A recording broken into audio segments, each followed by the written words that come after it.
also for having you here today. I will be playing a short piece in Vilambic Dhamma.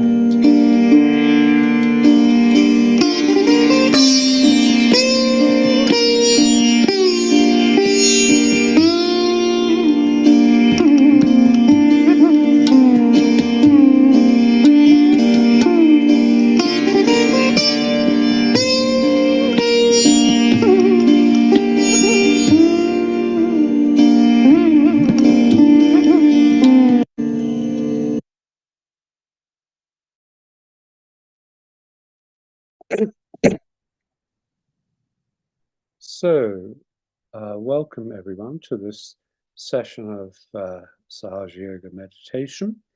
And as usual, I'm going to talk on a topic for a while. Then we'll have extract from a talk of Sri Mataji's, and then meditation. So, right, when Allenby's forces captured Jerusalem from the Ottoman Empire in December 1917 in the Palestine campaign during the First World War. He had the wisdom to enter the city on foot, not as a conqueror, but more as a pilgrim to the holy city. You can see a film of this on YouTube, it's quite interesting. And it's in something of that spirit that we need to approach the subject on which I want to touch tonight. It's a highly sensitive subject about which many people have strong views, those views being, of course, diametrically opposed to one another. And needless to say, those same strong views are found among Sahaj yogis. Anyway, I'd like to investigate this matter a little and try to arrive at some tentative conclusions as to how we should behave towards it. On October the 7th last year, without any warning, Hamas launched a savage attack on Israel. People were raped and killed without mercy, while others were taken hostage.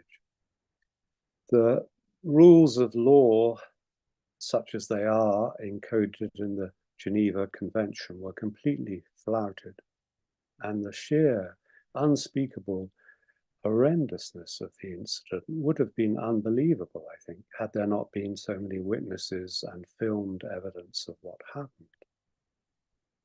At the time, I suppose, in my usual naivety, I would have assumed, had I thought about it, that years would have to pass, decades even, before people would be able to consider the matter calmly as history rather than as contemporary reality and get into some sort of perspective. But no, within a few hours, not only were a great many people considering the matter calmly, very calmly, they were actually excited by it, justifying it, applauding it, explaining it away as a cry of justifiable pain or as a case of freedom fighting rather than of terrorism. And since then, I think it's fair to say that the whole thrust of mainstream media reporting has been to present what Israel is doing to Gaza as a systematic obliteration of infrastructure, buildings, hospitals, schools, and universities, and of course civilians. Very much as if it is not a war that is being fought against a determined, embedded enemy, but as an entirely one-sided affair, bullying with bombs.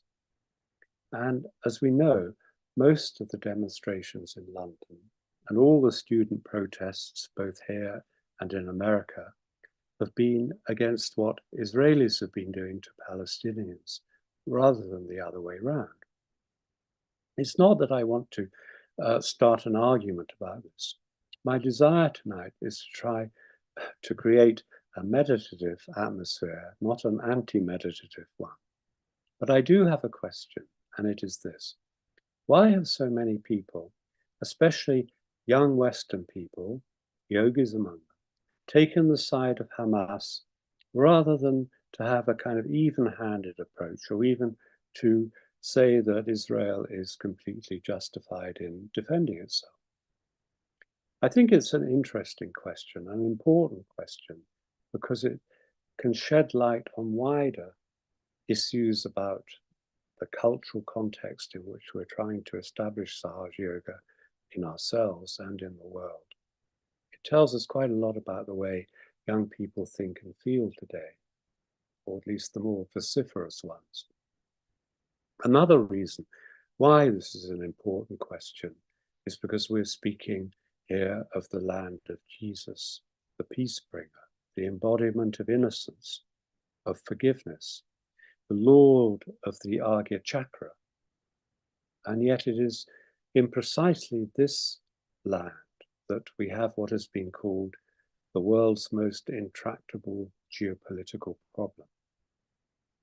Now, to qualify the point about some Sahaj yogis supporting Hamas, I should say that if you ask them, they would probably say, well, we're not actually supporting Hamas, we're supporting the innocent people of Palestine. But it's difficult to disentangle the one from the other, since Hamas was voted into power by a large majority of Palestinians in Gaza, and Palestinian children, not just in Gaza, but also under the Palestinian Authority, which controls much of the West Bank, have been brought up in a culture and an education system where martyrdom in the political cause of attacking Israelis is not only glorified, but actively promoted. Hatred of Jews is endemic, and Holocaust denial is common. In 2000, Hamas started talking about the alleged Nazi Holocaust, calling it an invented story with no basis, and the grand illusion of a crime that never occurred.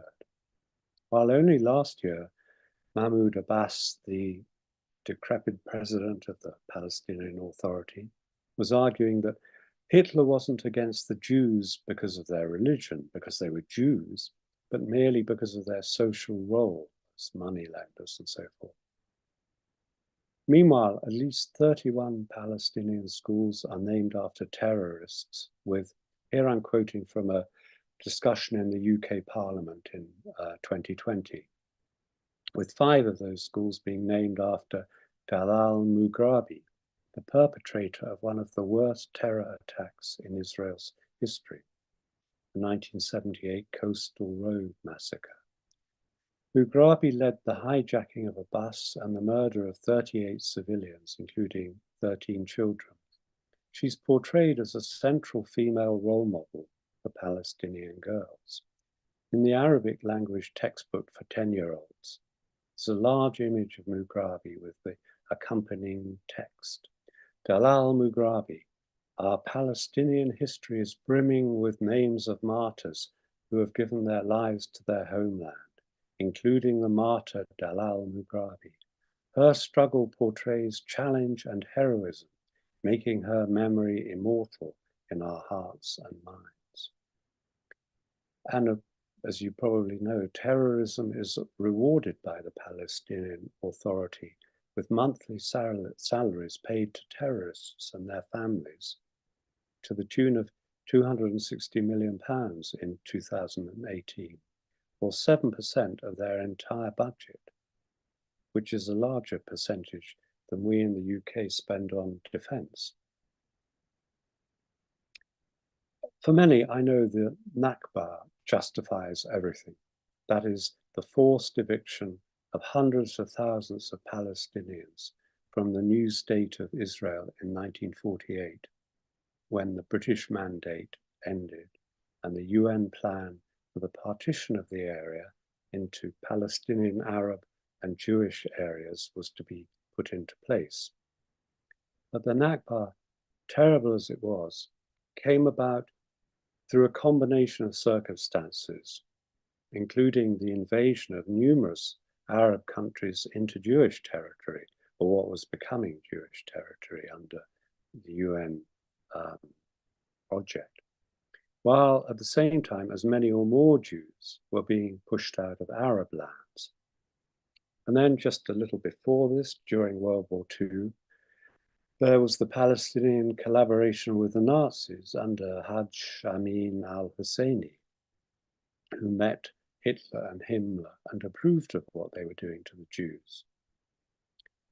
Just a glance at al-Husseini's career shows the difficulty of trying to resolve the question of who is originally right and who is originally wrong, and why Arabs and Jews did what they did, and so on and so on. So that leads us, I feel, to one principle. It's better to start from now, the present, rather than to go back and back and back into the past to try and sort out the rights and wrongs of the matter. There's simply no end to that. And if one person doesn't want to agree with another person's conclusions, they never will. So let us concentrate on the present. And in this present, I've been wondering, as I say, why it is that so many students in the West have come down on the side of the Palestinian cause. Is it that there's an element of the kind of counterintuitive thinking that's behind so many conspiracy theories these days? You think one thing is happening, but actually it's just the opposite that's true, etc. Certainly, this seems to be the case when it comes to the subject of genocide. The notion that what is going on in Gaza is genocide has been advertised repeatedly, yet it's actually Hamas that has the abolition of the state of Israel written into its fabric, as also does Hezbollah in Lebanon. It's Hamas that wants to have in its keeping the whole of the land between the Jordan and the Mediterranean, between the river and the sea. And since it is obvious that Israelis would never submit to such a state of affairs without a fight to the death, then if that isn't a genocidal ambition on the part of Hamas, what is? What's more, it's this Palestinian aspiration to control the whole of this land that has made their politicians so intransigent about signing up to the two-state solution to the problem on the various occasions on which the Israelis, together with the international community, have offered it to them. Maybe it's that the Palestinian leaders don't really want to accept the responsibility of building their own nation state, of becoming a modern, prosperous country like Israel, and of gradually becoming so content in themselves that a condition of peaceful coexistence with Israelis will come about naturally. And it's difficult to imagine real peace in the region ever coming about in any other way. The fermenting of resentment doesn't help at all. So, yes, what if it is that the Palestinian politicians don't want to accept the challenge of creating their own state? Might it not be that they prefer to remain rebels? After all, rebels don't have anything to prove. Their whole raison d'etre is that they're against something. To construct, to establish something, to say, look, we have made this, and to be held to account for it. To build something meant to last, to create harmony, to fabricate something delicate, lovely, pleasing to others. That's the difficult bit. To find out the hard way that you can never please all of the people all of the time, that compromises are necessary, that budgets are limited, that criticism of your decisions is inevitable. This is difficult. On the other hand, to do the criticizing, to complain, to protest, to tear down, to constantly rehearse our resentment, to say, we can't do this because of other people, those people over there, to proclaim that the fact that nothing ever works out for us is other people's fault. They are to blame. And all the while to dream of one day destroying them, and incidentally, to be paid to do this by the UN. This is comparatively easy, and we can do it while maintaining our cool rebel popularity without ever being put to the test. This idea of being a rebel is clearly attractive to many young people. There's something adolescent about it. It feeds into the need of adolescents to develop their own individuality, to free themselves from the way they've been conditioned by their elders, which is a sort of natural process, but it can be a gentle one, or it can be an angry, rebellious one, depending on the circumstances and on the particular adolescent. Seeing American student protesters acting out the part of aggrieved victims, rebelling against their university administrations for failing to meet their demands immediately, has been a real eye-opener, to say the least. The way they wear their keffiyeh scarves and behave as if they too are in a sort of make-believe psychological Gaza under the thumb of an oppressive authority is odd, shall we say. Most of the rebellious people I've known personally have had problems in their relationship with their father or with the father principle in themselves.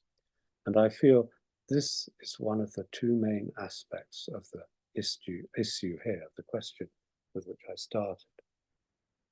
The other main aspect, it seems to me, has to do with the role of the victim. Hamas plays this role for all it's worth. I'm going on about Hamas because I'm not convinced that people realize how sinister they are. When they committed their atrocities on October the 7th, they knew exactly how Israel would respond, anyone, with overwhelming force. And of course, that's just what Israel has done. The job of the Palestinian population, from Hamas's point of view, was to soak it up, to be the willing sacrificial victims, to exemplify the death wish aspect of Islamist ideology in order to draw sympathy of influential Westerners and possibly also other Arab states. Apart from a few Iranian proxies, other Arab states have stayed well out of the conflict, which surely tells us something about how they view the matter.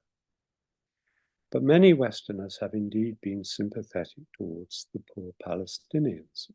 I've talked about the students. Others also have been involved. Large crowds have been protesting in London regularly about Israeli actions. When I walk out to the high street where I live, someone's been stenciling "Free Palestine" on the pavement, not "Defend Israel." We saw the demonstrations against the Israeli contestant at the Eurovision Song Contest. Artists have had their say too, of course. An open letter signed by more than 23,000 artists and other creatives calling for the deplatforming of the Israel Pavilion at the Venice Biennale back in April took place, and so on. At any time, Hamas could have said, okay, you're stronger than us, we can't win, we've made our point, we'll let the hostages go, the ones we hadn't yet killed. We're suing for peace, we surrender. But this would have been to abandon the politics of victimhood. This victimhood business is extremely left-sided, and I do not feel we help ourselves or the situation by sympathizing with it. People over here want to sympathize with it. They feel virtuous by sympathizing with it. They seem to believe that if someone goes around claiming victimhood, they must definitely be the wronged party. But in the first place, as we know, this sympathy, which is not compassion, doesn't do any good.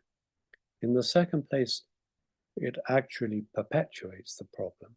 And in the third place, it's dangerous to the sympathizer because it's to absorb the problems of the alleged victim.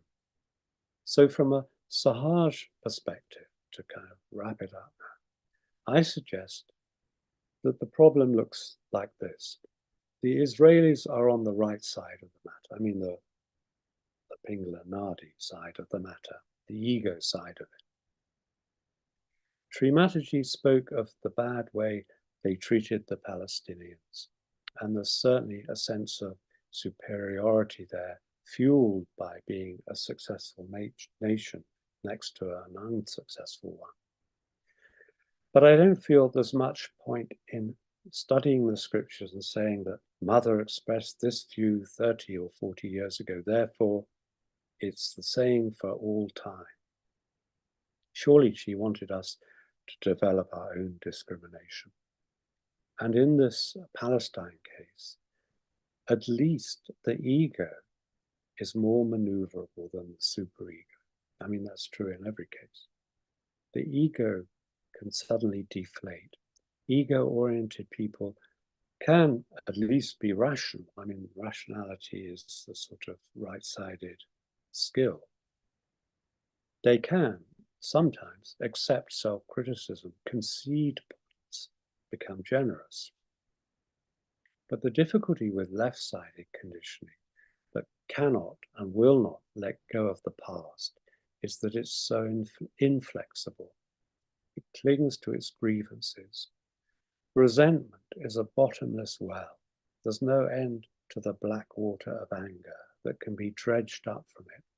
And I don't think we help anyone by encouraging them to keep going to that well, to keep drawing up its water and to keep drinking it and to keep giving it to their children to drink.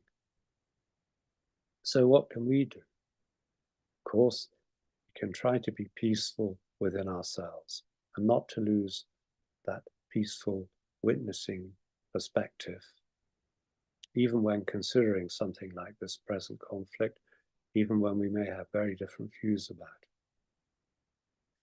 Then there's the question of trying to communicate this peaceful Sahaj perspective to others, especially to Muslims. When we learn from a recent poll, I don't know how deep it went, this poll, but it was a recent poll, that only a quarter of British Muslims believe that Hamas definitely committed murder and rape during the October the 7th attacks, and that 40% of university-educated Muslims between the ages of 18 and 24 believed the terrorist organization had not committed these crimes, then we realize that something is seriously wrong. I feel that Palestinian women, Muslim women in general, can be an instrument of change if they want to be. Of course, everyone is different. Every Muslim woman is an individual with a different story and so on. But in general, what those signifiers of conditioning, their hijabs, say to the world is, yes, I am a deeply conditioned person and a kind of victim, and I'm proud of it. Somehow, this attitude has to change. So that's all I wanted to say. I hope I haven't upset anyone too much. We're going to listen now to an extract, about 10 minutes, of a talk of Sri Mataji's. This is the Great Mother Earth talk in London in 1983. And I wanted to play this part because I knew that she talks about how Sahaja Yoga is not a rebellion, it's a revolution. It's a very different thing. But I was interested when I played this bit to see that she also mentions Muslims and Jews in it. So I'll ask Peter to play this now. And it's such a great talk, but anyway, this is 10 minutes up from it.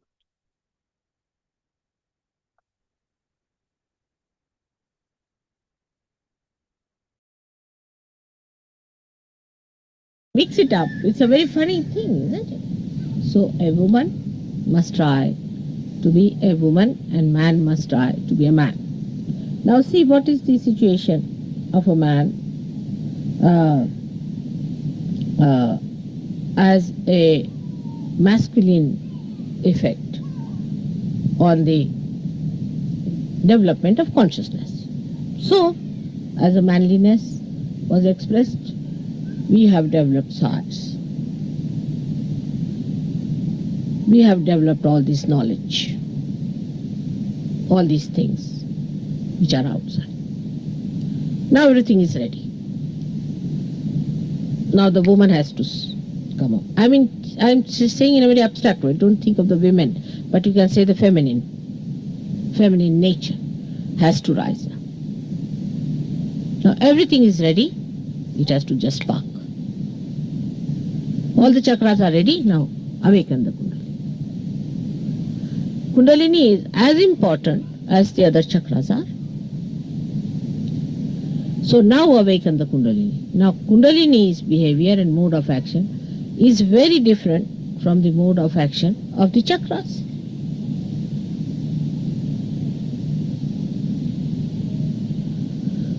If the Kundalini becomes the chakras and chakras become the Kundalini, how will you manage the yoga?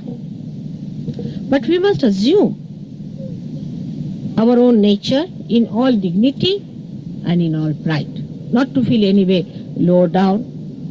Because a man sits on a horse, a woman wants to sit on a horse. What is the need for a woman to sit on a horse? I can't understand. Here all the women are sitting on a horse. They'll become like horses. Already I think half of your royal family looks like horses. Don't they? I think so. Their faces look like horses. See, so there is no need for women to do all the things that men have already done. Say, for example, there's one personality of masculine personality that has to come and do certain job. Now you've done it. All right, now the another personality has to do this job. Now see the situation of the divine also. Now the whole complication comes in that once a kind of a thing has been done, another one that comes wants to do the same. Do you follow my point? So the whole energy is completely wasted.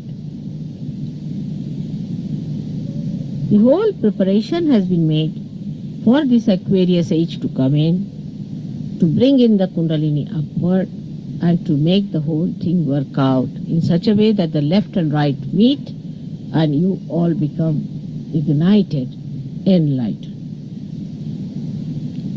It was a question of our being sharing the whole job in a proper understanding. Now see how Mother Earth herself was created. It's also a very simple thing. First, the movement of the energy started flowing. Now this is a combined energy. Alright? Then the combined energy went round and round and round like that. And when it consolidated, there was this big bang. When Big Bang took place, now this is the manly work, I should say, in a way, manly style, because it's still the Mother Earth is not produced. So then, these little fragments again went round and round. With the momentum, they became roundish. Out of them, the Mother Earth was selected for one job, not to do anything. You keep quiet now. For us. On the other Mother Earth, out of the water came the life. The carbon came in, everybody helped there, and a human being was created. Then the men went round, improved their societies or whatever they have done to it, whatever was possible. With their ego is done, finished now. Now they have done their job, you see. Now they are on dole. We can say. Now the womb, or we can say the Kundalini, which has been waiting all these years, was resting, waiting for that time, isn't it? So we call it the blossom time has come now. At that time, the Kundalini has to rise and ignite in such a way that the completion of the whole work takes place. It's simple. Do you understand now? So there is no competition between men or women. But the style of work is different. If you understand that, then only this kind of a revolution will take place and not a rebellion. Actually, women are rebelling against men, and nonsense it is. I mean, it's such a headache that you create something, allow them to grow, and the another party comes which has to complete the job, starts rebelling. So the revolution has to take place. But the revolution is only possible when we understand that what part is left out now to be done. Are you getting me all right? So that part is now realization. Awakening of the Kundalini. For that, your feminine qualities are going to help you, not your masculine qualities. So, aggressiveness must be given up by men. Also, because they are Sahaj Yogis now, they have to take feminine qualities, not of fighting. If women fight, they are not women. You see, women are told that you are useless, you are good for nothing. So now they are trying to show, no, we are also all right. If you have eaten one crow, we'll eat 3. Now, the understanding and the wise perception would be such that what do we have to do now to change the mode and the style of our lives? What's wrong here? A turning point has come. Now the evolution is not rebellion at all by any chance. It's a wrong idea people have. It's not rebellion.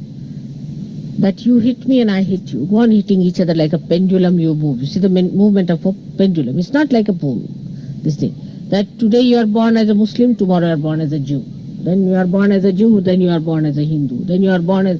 It's not pendulum. It is spiral movement. So every time you achieve an evolution, you are at a higher level than the before. You see the movement is spiral. See my point? Now to achieve the higher position in our whole being, what should we do? Is to understand that from this point to that point we have to rise. We have to rise in a way that we move in such a way that it is not in a pendulum way but in a spiral way. And to move spirally, you have to use another kind of force. Whatever you have used so far has to be endowed with another kind of force, and that's the feminine qualities of women. But where are the feminine women? They'll dress up like women, they'll try to be feminine and all that. That's not the way. From inside, from the heart, a feminine heart. Christ showed that in his life. He forgave. Only a woman can forgive, man cannot. Because he's aggressive. How can he forgive? Krishna never forgave anyone. He used to kill. Right, royal fashion? No? Alright? If you are so, alright. Done. He forgave to such an extent to show that he is now giving a turn to the spiral. And now a feminine quality has to be developed among human beings. But that doesn't mean that you start walking like women or developing waistlines.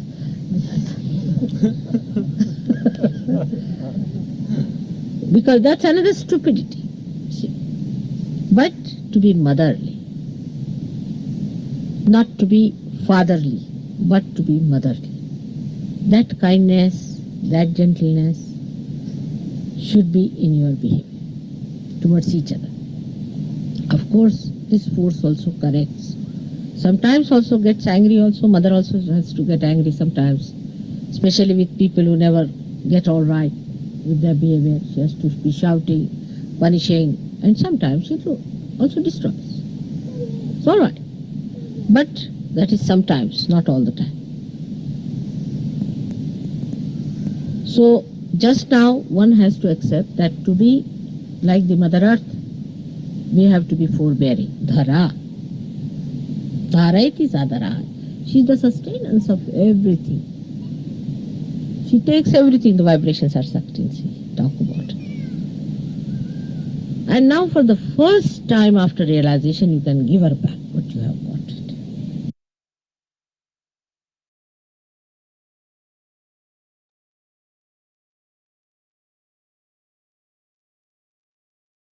So we'll move to meditation now.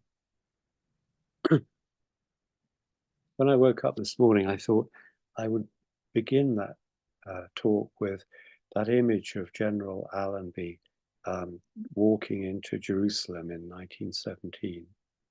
And he was very concerned not to appear as a sort of Christian come to dominate the situation. He wanted equal respect paid to Muslims, Jews, and Christians in Jerusalem. And he didn't like it when back home in the press they called him a crusader. He thought that was not helpful. And then this afternoon, I was in a shop and I just happened to come across a postcard of a painting by Fra Angelico, The Entry into Jerusalem. This is Jesus. It's a beautiful image, you know, riding into Jerusalem on a donkey. And in this painting, there's a man laying a green cloak on the ground in front of him, in front of the donkey, and there are other people around. And of course, it's kind of double-edged because on the one hand, he's on a donkey, he's not on horseback. It's a very modest, kind of an image of humility. At the same time, he's riding on the donkey of the human stupidity or the ego and the conditioning, the stupidity of it all. So in this meditation, let's surrender any opinions that we have about this conflict or any conflicts that are going on. Let's surrender them to the divine, whose opinion is absolute.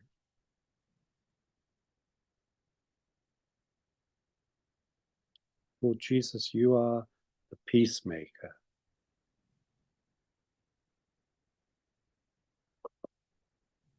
You are the door.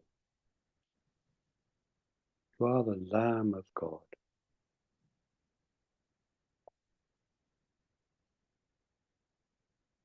Those who crucified you, you forgave.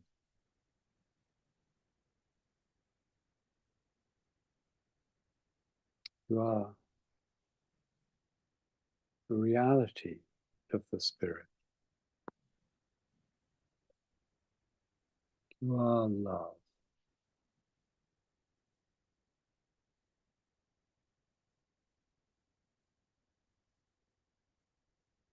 So I'll ask Priti to please play that music, which is Rag Malkans from the beginning, and we'll go on for a quarter of an hour or so.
Marcos is one of my favorite ragas, and it was so good to know that Sakib Chacha also loves this raga. We were talking about ragas, so when I told him that I was planning to play Marcos, he was so happy. So it was so good to know, and thanks to him also for having me here today.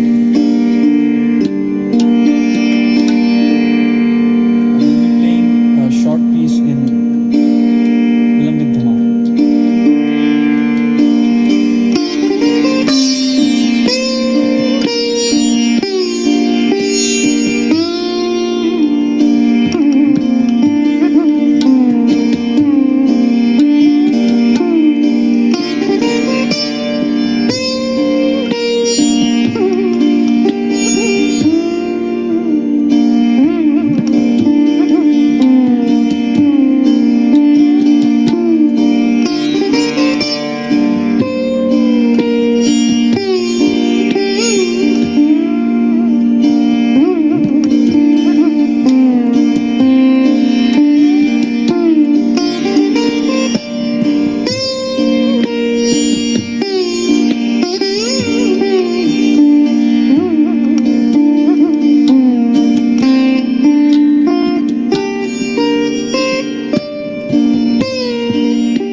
So, Jai Shri Mataji, that's it for tonight.